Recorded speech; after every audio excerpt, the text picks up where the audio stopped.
dia faly mitafatafa amintsika rehetra mpanaraka tsy tapaka ny fandaharana Jeanne Forest Santé aty Canada indray. Ny tenako ny horesantsika an'io zany dia ny lohateny mitondra ny hoe nahoana no betsaka ny fisaraha-panambadiana amin'izao fotoana izao, na koa hoe ny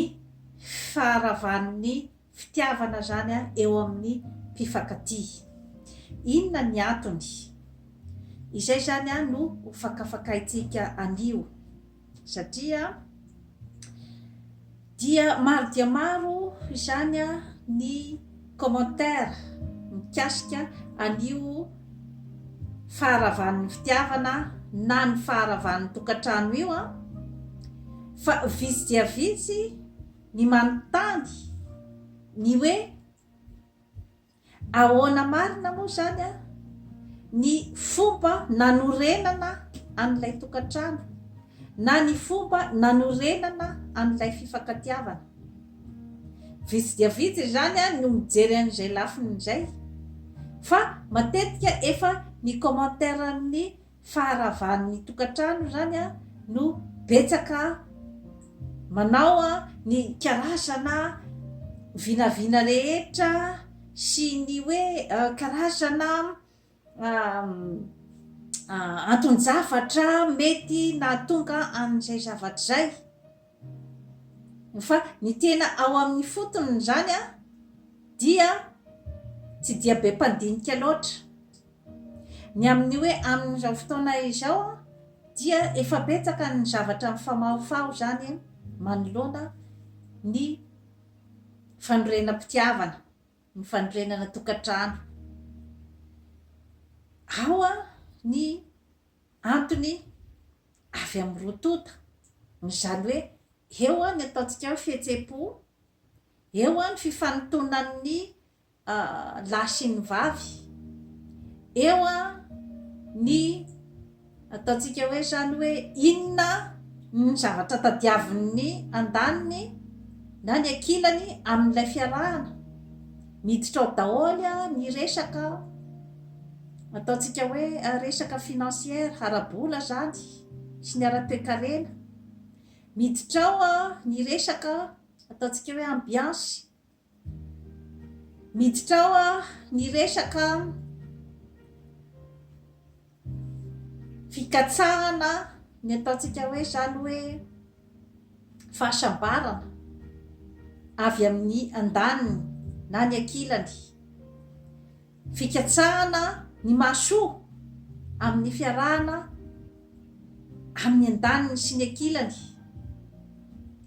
Betsaka zany ny zavatra mifamahofao ao ambadika izay zavatra rehetra izay, ary eo ihany koa ny tontolo manodidina izay mety ihany koa nandrisika ny ataontsika hoe zany hoe fifanontonan'ny rotota. Ka ao zany no mila jerena akaiky dia akaiky zany hoe inona no nahatonga ny olona anankiroa zany ny fanantona ary ny mifankatia, dia arakarak'izay ihany koa ny facteur izay isarahan'ny rotota. Satria raha ohatra ka misy izany ny olona anankiroa izay mifankatia, ka raha ohatra ka ny olona iray miandry fotsiny zany ny zavatra entin'ilay mpifankatia aminy, dia mazava ho azy fa miankina any amin'ilay olona iandrasan-javatra zany ny zavatra rehetrarehetra. Tsisy hafan'ny hoe raha ohatra ka mandeha amin'ny toerana anankiray ianao dia miandry ny robinet izay mitondra rano izay ihany zany no afaka amelombelona ny fifandraisanareo. Izany hoe ianao zany tsy mitondra zavatra ao amin'ilay fifandraisana, fa miandry fotsiny zany ny zavatra avy any amin'ny olona izay mifankatia aminao, dia mazava ho azy fa rehefa mihidy ny robinet dia horava ny fifankatiavana. Raha ohatra ka izay ihany zany no zava-misy, raha ohatra hoe ny zavatra andrasanao amin'ny olona fa tsy hoe inona koa ny zavatra entinao ao amin'ilay fifankatiavana, tsy safan'izay ny fifandraisana amin'ny fifankatiavana. Raha ohatra ka nisy antony mazava no nidirana tao fa tsy ny hoe tontolon'ny fifankatiavana araky ny tokony ho izy. Raha niditra tao amin'ny tokantrano ny olona iray ka nieritreritra fa anorina vady aman-janaka, anorina taranaka izay horehariako any aoriana, anorina taranaka vanina ary anao izay hatimombana an'io taranaka io, anao izay hatafita ny zanako sy ny vadiko. Raha ohatra ka izay no ao anatin'ny eritreritry ny olona anankiray zany nanorina tokantrano ary dia itoy io taranaka io ary dia mba horehariako any aoriana ilay taranaka mipetraka, satria nadinao na tsy tianao dia asa tananao, nisy asa tananao tao amin'ny fanorenana tokantrano. Raha ohatra ka hoe jerena akaiky izany, kanefa raha ohatra ka tsy izay zany no tena hoe fototra ny aingana ny amin'ny hoe resaka tokantrano, dia mipetraka foana zany ao anatin'ny sain'ny tsirairay ny hoe azo ravana zany io tokantrano io. Raha ohatra ka tsy nieritreritra n'izay hoe anorina taranaka hanana ny maha izy azy azy, taranaka hitondra ny anarana ary dia hitondra ny génération. Raha ohatra ka tsy izay zany no tena nipetraka fa nisy antony manokana nidirana, asa mety antony ara-bola, mety antony fijerevana ny tombontsoa manokana, ka rehefa ilay nidirana zany no tsy nisy intsony ny antony nidirana, dia izay matetika ny maharava ny tokantrano. Fa raha ohatra ka hoe tena ny ensemble ny olona iray mihitsy no nanintona anao, na ny toetrany, na ny toe-panainy, na ny fomba fisainany, na ny bika aman'endriny, na babo anao zany izay zavatra rehetra izay ny fombafombany, dia ataoko angamba fa sarotra dia sarotra izay hoe faharavan'ny fitiavana na ny ataontsika hoe zany hoe fisaraha-panambadiana izay. Amin'izao fotoana izao nefany dia efa tsy miditra lalina intsony amin'izay resaka izay zany ny ankabeazan'ny mpifankatia, fa mijery fotsiny lafin-javatra izay ataontsika hoe ngambany hoe lafin-javatra manokana, hoe izao ny antony nidirana tao, dia rehefa tsy misy tsony ny zavatra iny dia izay ilay mahatonga ny fahatapahan'ny fifandraisana eo amin'ny mpifankatia zany. Mampalahelo dia mampalahelo zany zavatra zany, satria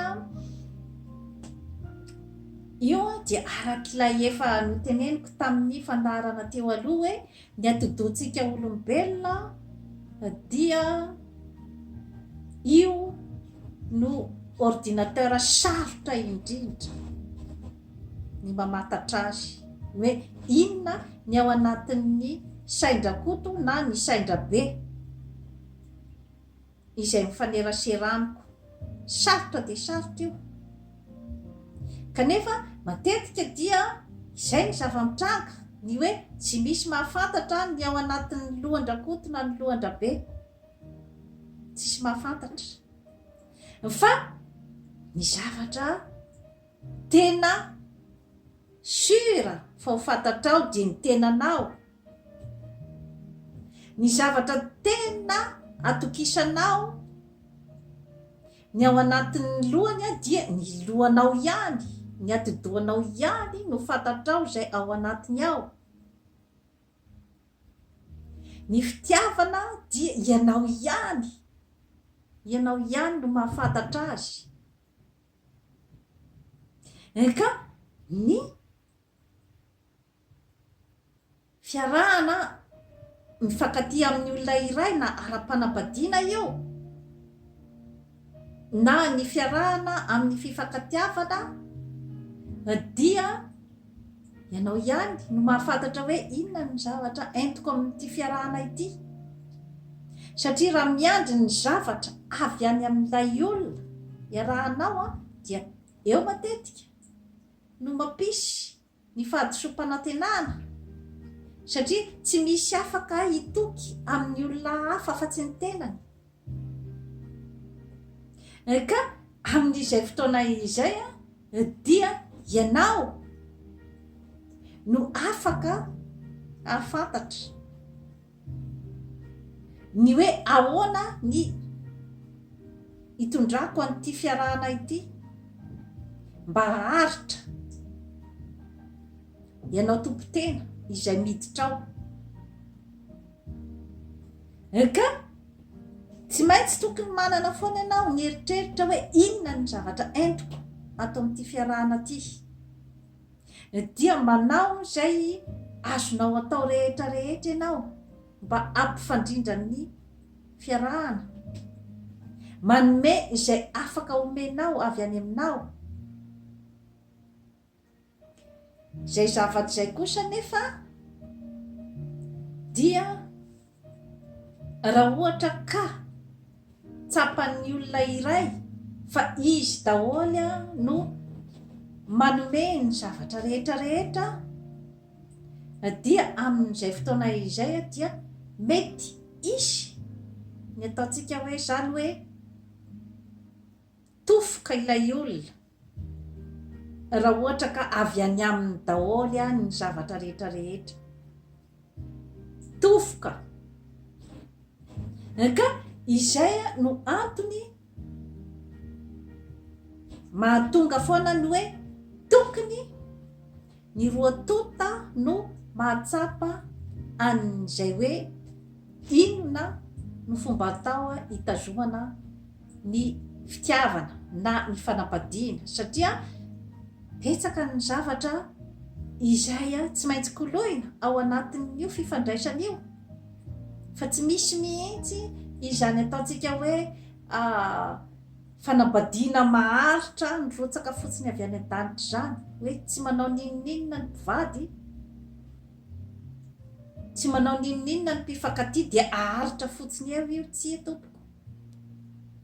Ohatran'ny zava-maniry io, tsy maintsy koloina, tsy maintsy tondrahana, tsy maintsy alaina ny aidratsy, izay vao afaka aharitra ny zava-maniry iray. Tsisy hafan'izay koa ny fifandraisan'ny zanak'olombelona. Eo ihany koa ny amin'ny hoe ahoana ny fomba nidirana, mety misy angamba ny hoe ataontsika hoe aingam-panahy sy ny fafinaretana amin'ny takarivarivan'ny ataontsika hoe